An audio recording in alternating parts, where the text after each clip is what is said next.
যদি তরিতে বাসনা থাকে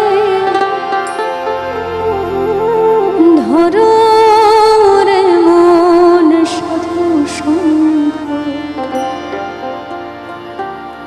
সাধক বলছেন যদি তরিতে বাসনা থাকে, অর্থাৎ এই জীবন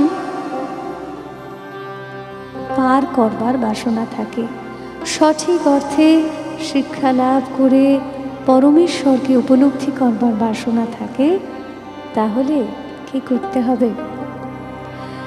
যদি তরিতে বাসনা থাকে ধরো রে মন সাধু সঙ্গ। এই সাধুকে, এই সাধু হলেন আমাদের গুরু। তাই তো বলছেন